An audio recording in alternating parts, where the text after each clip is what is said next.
Je veux vous parler que notre Dieu est toujours à l'heure. Il est toujours à l'heure, il n'est ni en retard, ni en avance. Dieu que nous servons n'est pas lié au temps. Chez notre Dieu, il n'y a ni jour, ni nuit, ni saison. Et nous voyons bien que la parole de Dieu nous dit, Dieu que nous servons ne dort ni ne sommeille. Et imaginez-vous, tel que nous connaissons aujourd'hui, que la terre n'est pas plate, mais elle est d'une forme sphérique. C'est écrit.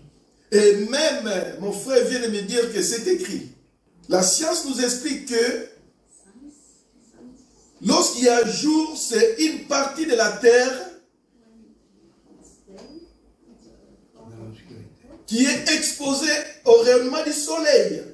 Mais l'autre partie de la terre est dans l'obscurité.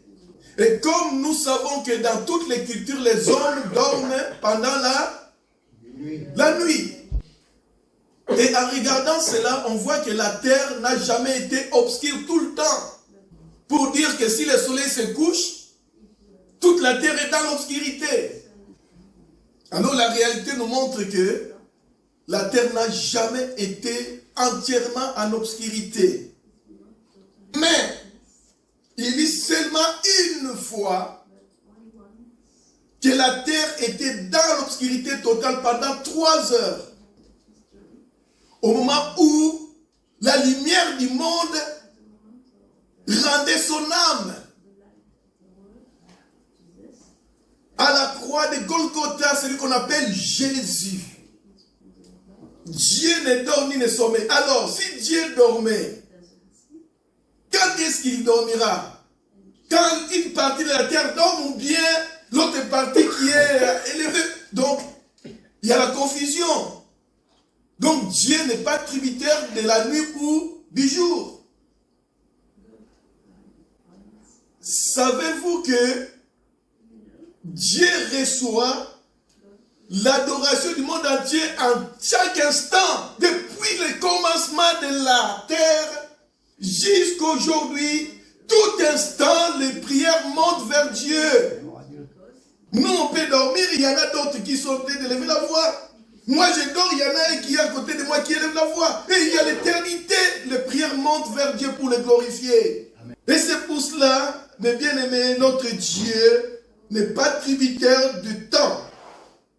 Sinon, il ne serait pas appelé Dieu ou éternel.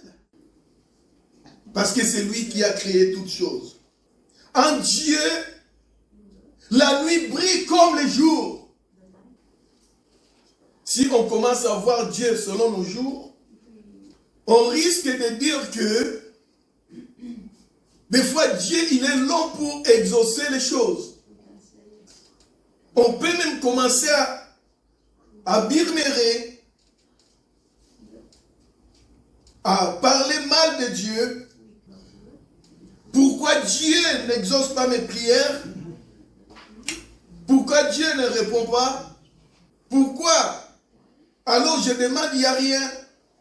Ça, c'est la nature de l'homme parce que l'homme est tributaire du temps. Mais Dieu, il s'en fiche complètement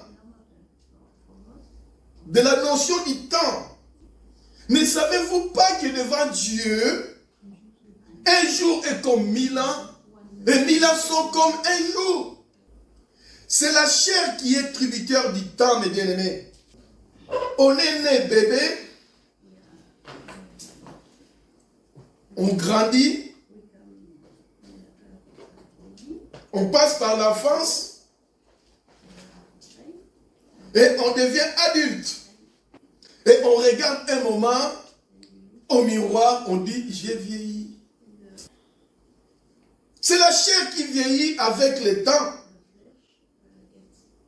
Mais l'esprit est en toi, ne vieillit pas. L'esprit ne dépend pas d'âge ni de temps. L'esprit est le même depuis ta naissance jusqu'à la mort de ta chair. l'esprit de toi qui es là, depuis que tu es né, si tu te regardes spirituellement, tu es toujours la même personne. Mais c'est la chair qui t'acquise des vieillissements. Et notre Dieu, lui, comme je dis, il ne dépend pas du temps. Il est le maître des temps et des circonstances. Dieu, des fois, ne répond pas parce qu'il nous connaît. Il veut voir si notre cœur serait toujours ferme. Si notre foi serait toujours constant et ferme. Mais bien aimé, une foi qui va ici avec le temps ne l'est pas. Car la foi est une ferme assurance de persévérer malgré les temps qui passent et rien ne se passe. Plus le temps passe, plus l'homme commence à s'inquiéter lorsqu'il ne voit pas la réponse de ce qu'il a demandé à Dieu. En plus, nous sommes dans un monde où la patience est devenue comme un vice. Il faut avoir tout de suite. Il y a même des personnes qui disent clairement que je ne vais pas perdre mon temps. Parce que le temps, c'est de l'argent. Pour Dieu, la patience, elle est une qualité honorable. Pourquoi? Parce qu'elle est une des qualités du fruit de l'esprit. Dieu, il sait ce qu'il fait, car il est le maître du temps et des circonstances. Prenons l'exemple dans la Bible, comment Dieu a utilisé le temps. Premier exemple, les enfants d'Israël poursuivis par Pharaon. Mais bien aimé, Dieu a laissé les enfants d'Israël jusqu'en face de la mer Rouge. Alors qu'ils savaient bien, humainement parlant, chose impossible de passer par là. Alors ils pouvaient bien clairement ouvrir la mer Rouge avant pour leur préparer les chemins. Ils passent tranquillement. Mais il a laissé tout ce temps-là pour qu'ils arrivent à ce moment-là. Il n'y a pas moyen de traverser. Et à ce moment-là, quelle était l'attitude des enfants d'Israël? Ils ont commencé à avoir peur. Ils ont commencé même à reprocher Moïse de les avoir libérés de la main de la servitude chez Pharaon. Dans les moments difficiles, quand le temps passe et on ne voit pas la main de Dieu, l'homme peut devenir incrédule. Et on voit bien que ce peuple est devenu incrédule.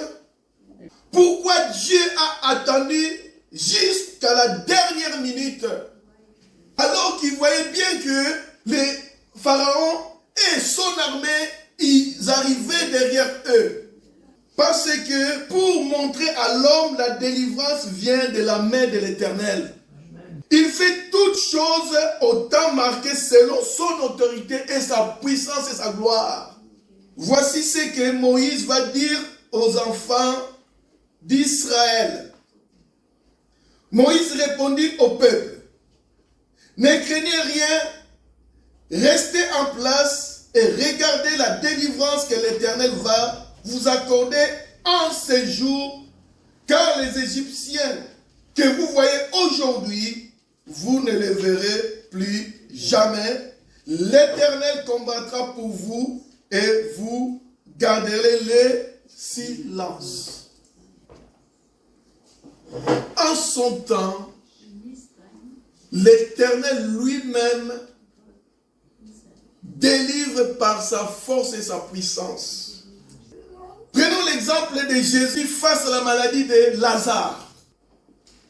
La parole de Dieu nous dit, il y avait un homme malade, Lazare, de Béthanie, village de Marie et de Marthe, sa sœur. C'était cette Marie qui oignit de parfait le Seigneur et qui lui essuya le pied avec ses cheveux. C'était son frère Lazare qui était malade. Alors, vous voyez bien, Lazare est malade. Les sœurs envoyèrent dire à Jésus, Seigneur, voici celui que tu aimes est malade. Que fait Jésus? Le bien-aimé. C'est horrible. Que fait Jésus? On est parti voir Jésus pour lui dire que ton ami là, il est malade. Et Jésus a entendu. Qu'est-ce qu'a fait Jésus? Est-ce qu'il s'est précipité? Est-ce qu'il est venu tout de suite? Allons? Non. Non.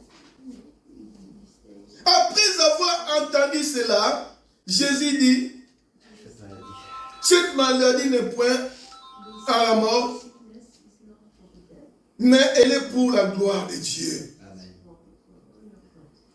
Elle est pour la gloire de Dieu. Afin que le Fils de Dieu soit glorifié par elle. Or, Jésus aimait Marthe et sa sœur et Lazare. C'était ses amis. Lorsque tu as un ami, on te dit quelque chose qui arrive à ton ami. Je suis sûr et certain, tu diras, ah, en plus on dit, viens vite. Humainement parlant, je dirais quoi? Je vais vite les voir. Il faut que j'aille vite les voir. Parce qu'au moins, là-bas, au moins, je serai dans sa présence. Mais Jésus, lui, qu'est-ce qu'il a fait? Lorsqu'on regarde à la fin, il a pris encore quelques jours. Il ne vient pas. Lorsque Jésus prit que Lazare était malade, il resta 2 jours encore dans le lieu où il était. Jésus n'a pas bougé, il restait. Mais dans ces cas-là, combien de gens ils ont commencé à parler? Ah, c'est Jésus là. Il a fait autant de miracles. Et puis en même temps, il allait chez tout le temps. Vous savez, lorsqu'on recevait les gens dans la maison, c'est les orientaux, il y a la fête, il y a à manger, il y a à boire, il y a tout. Au moment où Lazare est malade, c'est Jésus-là, on l'a toujours accueilli. Vous savez l'histoire, Marthe et Marie. Comment Marthe était en train de faire tout pour qu'il y ait la bonne nourriture, pour qu'il y ait, en plus de ça, les orientaux, il faut toujours beaucoup plus pour que tout le monde soit rassasié. Mais en ce moment-là, Lazare est malade, on l'appelle, il ne vient pas. Et Jésus dit, il dit ensuite aux disciples, retournons à Judée après 2 jours. Mais après 2 jours, qu'est-ce qui s'est passé? Celui qui était malade, il est mort. Il est mort. Alors là encore, les voix ont monté. Les gens ont commencé à parler. Voici comment il est leur ami. Il venait tout le temps chez eux manger, faire des choses, et maintenant son ami est malade. Il ne s'est même pas occupé. Il ne s'est même pas bougé d'un doigt. Il a laissé son ami mourir. Et en même temps, lorsqu'il a dit cela, Jésus répondit, y a-t-il pas 12 heures au jour? Dieu commence à parler des temps. Parce qu'il est le maître des temps. Si quelqu'un marche pendant les jours, il ne bronche point parce qu'il voit la lumière du monde. Mais si quelqu'un marche pendant la nuit, il bronche parce que la lumière n'est pas en lui. Et après ces paroles, il leur dit, Lazare, notre ami, dort, mais je vais le réveiller. Là encore, il y a un problème.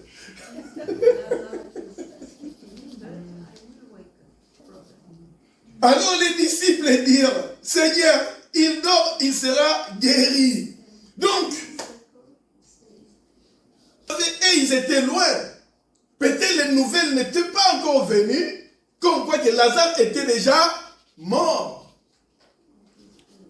Peut-être qu'eux, ils ont dit, bon, Lazare, il est agonisant, il dort parce qu'il est agonisant, mais il va être guéri.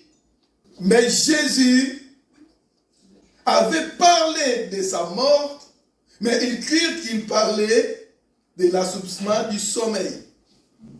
Alors Jésus va leur dire ouvertement, son ami Lazare est mort. Et il a fait ça exprès. Il a dit, c'est à cause de vous, en fait que vous croyez, je me réjouis de ce que je n'étais pas là. Alléluia. C'est horrible. Qui veut entendre de telles choses? Quelqu'un, un ami qui dit que je me réjouis parce que je n'étais pas là, il est mort. C'est encore horrible. Il ne m'a pas là. Comme vous connaissez les disciples, ils ont dit Thomas. Thomas appelé Didyme, dit aux autres disciples, allons afin de mourir avec lui. Mais parce que tu penses que les gens, lorsqu'ils vont venir le voir venir, après que l'autre il est mort, tu penses que tout le monde était content? Pensez-vous que tout le monde était content? Ah non. Ah ouais. Tout le monde n'était pas content. Les gens vont le voir et vont dire, oh toi là, tu as résisté les autres, tu as fait des choses, tu as guéri. Mais maintenant, il y avait des gens qui étaient en colère. Et c'est pour ça que Thomas a dit, eh bien, on le sait, on va mourir avec lui. Parce que les gens en voulaient à lui aussi. Et Jésus étant arrivé, tu vois que Lazare était déjà depuis 4 jours dans les sépulcres. Oh. Scientifiquement parlant, et même dans la tradition juive, un corps qui est mort 1, 2, 3 jours, 4e jour arrive la corruption. Il y a déjà la décomposition de corps commence.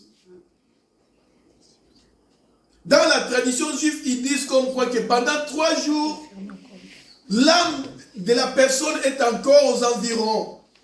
Mais après 4 jours, c'est fini, c'est impossible de faire revenir quelqu'un à la vie. C'est pour cela qu'il y a beaucoup de personnes qui en voulaient même à Jésus à ce moment-là. Et qui les critiquaient aussi. Et même nous allons voir, 18 et 19, il est dit, et comme Béthanie était près de Jérusalem, à 15 stades environ, beaucoup de Juifs étaient venus vers Marthe et Marie pour les consoler de la mort de leur frère. Et lorsque Marthe a appris que Jésus arrivait, elle alla au-devant de lui. Tandis que Marie se tenait assise à la maison. Marthe dit à Jésus, Seigneur, si tu avais été ici, mon frère ne serait pas mort. Ah! Seigneur, si tu étais ici, pour elle, le temps que Jésus devrait être là est déjà passé. Il est mort, mais qu'est-ce que Jésus vient faire encore alors que nous, on voulait, lorsqu'il était malade, il n'était pas mort, que Jésus soit là pour qu'il les guérisse. Maintenant même, je sais que tout ce que tu demandes à Dieu, Dieu te l'accordera. Alléluia. Parole de foi. Mais bien aimé, des fois on a critiqué beaucoup dans mon prédication Marthe. Mais Marthe est en train de dire quelque chose ici de la foi. Marthe aussi connaissait bien Jésus. Jésus lui dit, ton frère ressuscitera. Marthe lui répondit, qui ressuscitera à la résurrection au dernier jour. Jésus lui répondit, je suis la résurrection et la vie. Alléluia.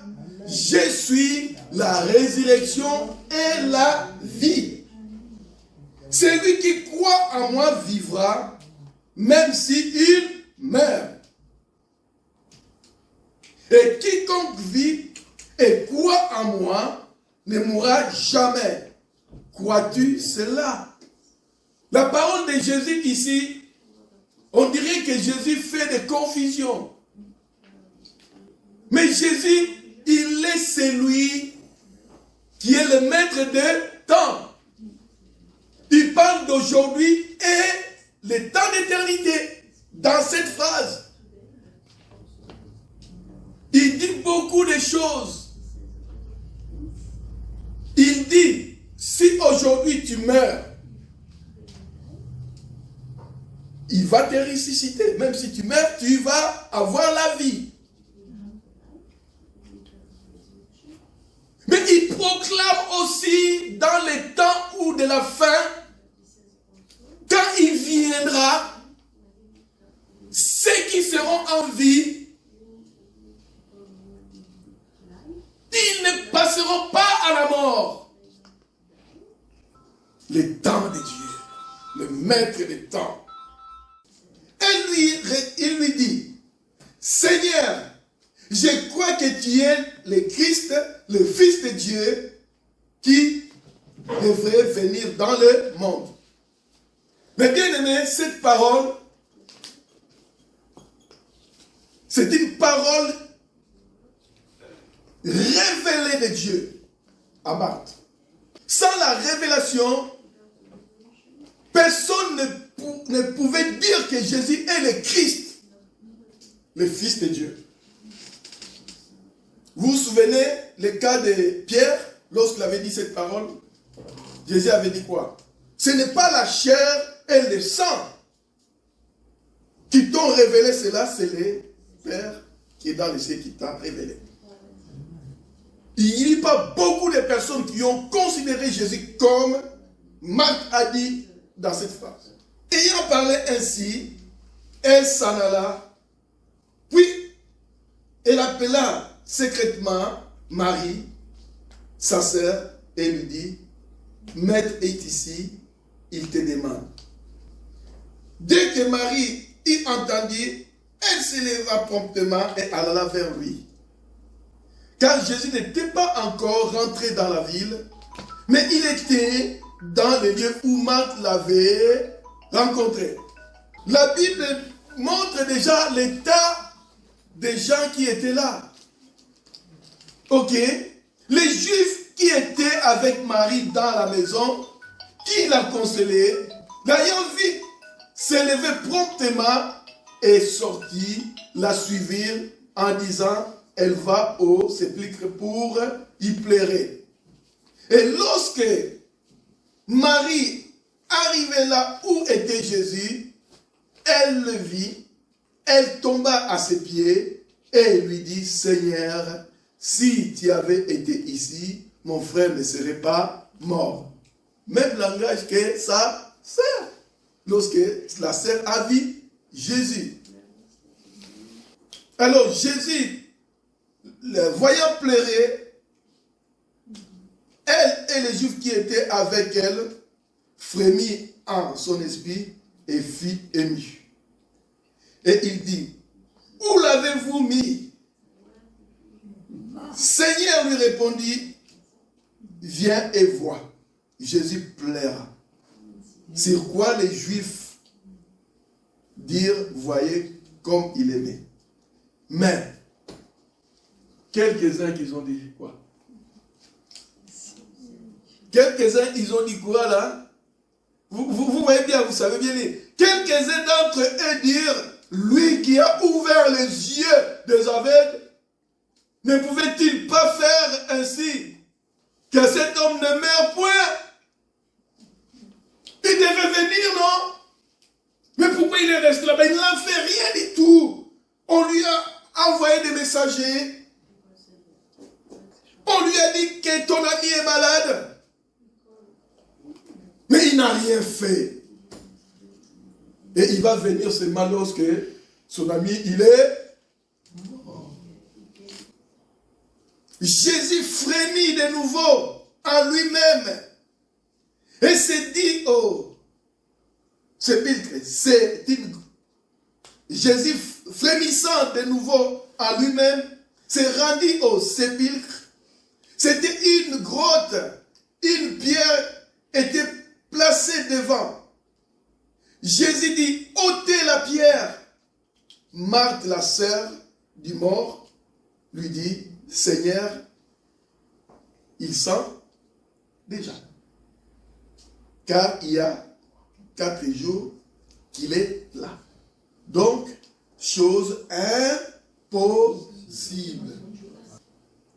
Première histoire, ils étaient face à l'eau. À ce temps-là, il ne pouvait pas, chose impossible, qu'ils puissent échapper de la main de Pharaon. Mais là encore, Jésus est dans une position qui est impossible humainement parlant. Quelqu'un qui est en décomposition, humainement parlant, c'est fini. Tu es poussière, tu retournes à la poussière. Marthe, il a dit, mais non, on ne peut plus rien faire. Jésus lui dit, n'ai-je pas dit, si tu crois, tu verras la gloire de Dieu.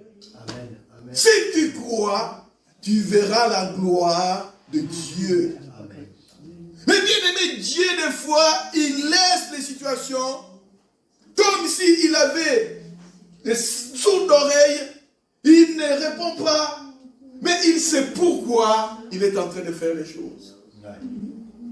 Mais c'est nous qui sommes limités des fois. On commence à dire, mais ce Dieu-là, il m'a oublié, et fois même, il m'a abandonné. Il ne l'abandonne pas.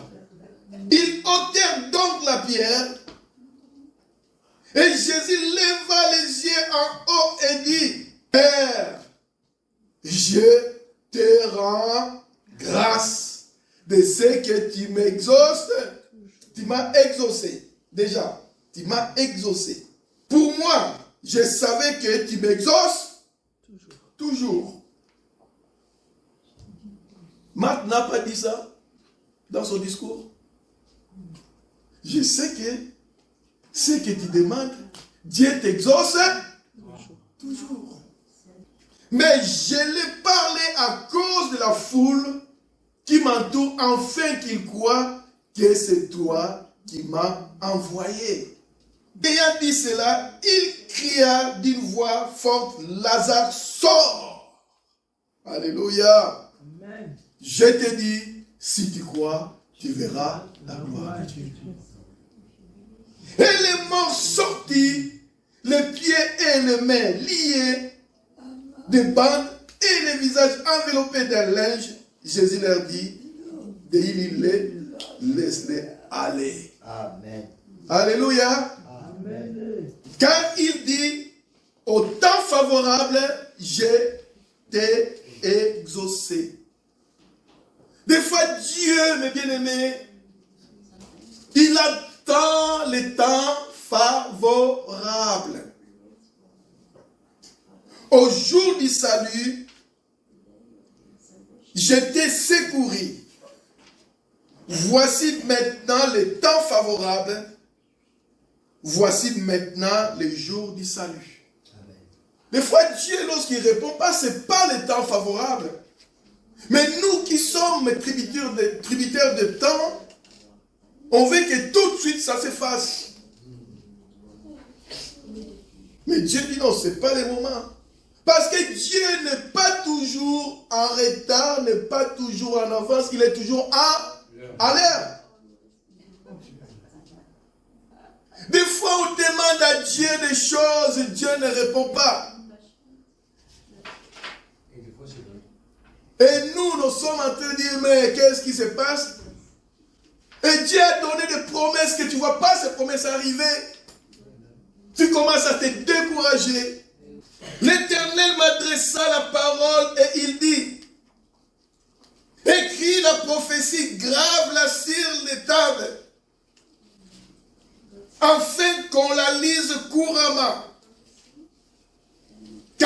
que c'est une prophétie dont le temps est déjà fixé. Dieu a fixé son temps.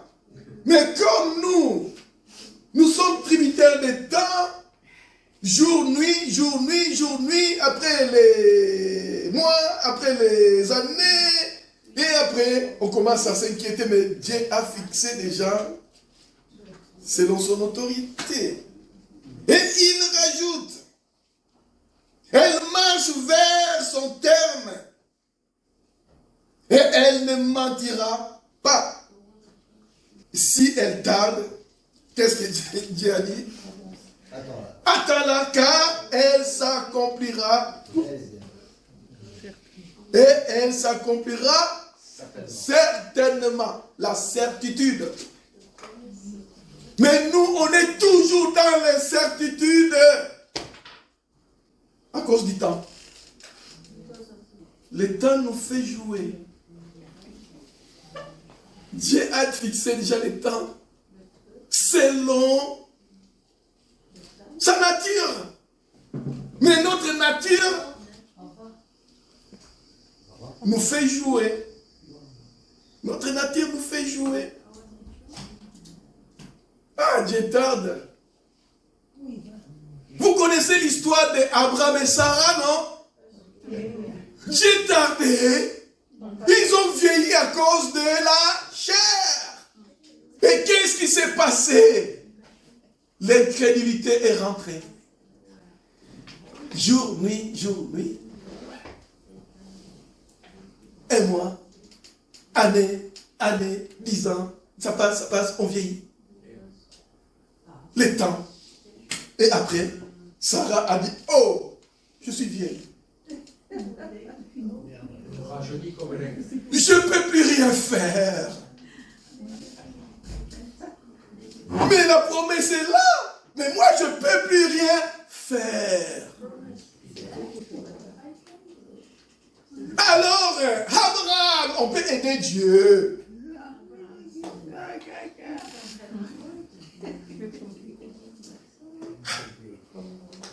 Catastrophe. Catastrophe si aujourd'hui l'Église est persécutée par les demi-frères de Jésus. Les Juifs. Les Juifs. C'est les demi-frères. Ils ont le même père. Ismaël. Oui, d'Isaac. Oui, mais de Jésus, si on regarde la lignée. L'église, c'est de Jésus.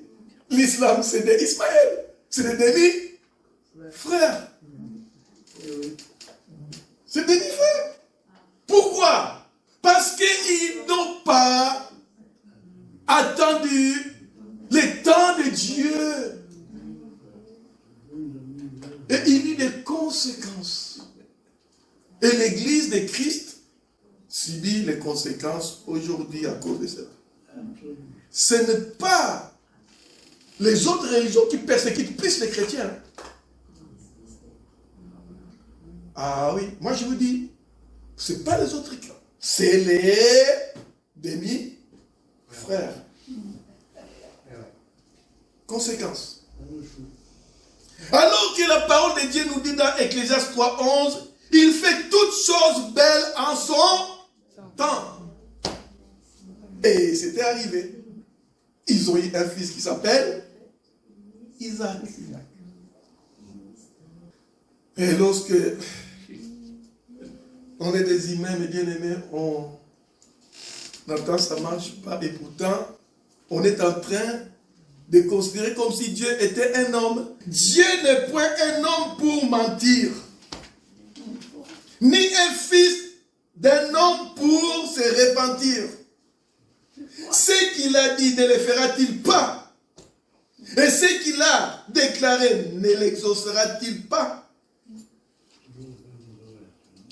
Si Dieu a dit quelque chose, il le fera. Alléluia. Malgré les circonstances, malgré les temps. Mais lui, il sait toutes les choses. C'est à lui que nous puissions avoir confiance. Malheur à l'homme qui se confie en l'homme et dans les circonstances de l'homme.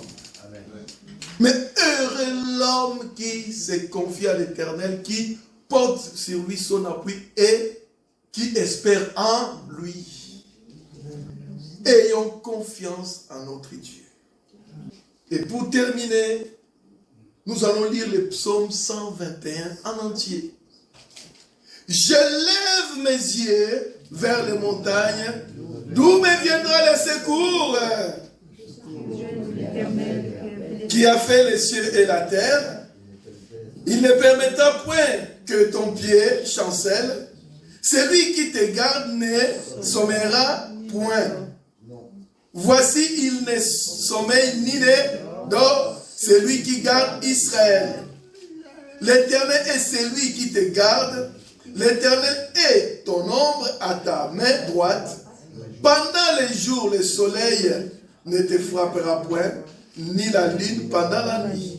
L'Éternel te gardera de tout mal. Il gardera ton âme. L'Éternel gardera ton départ et ton arrivée dès maintenant et à jamais.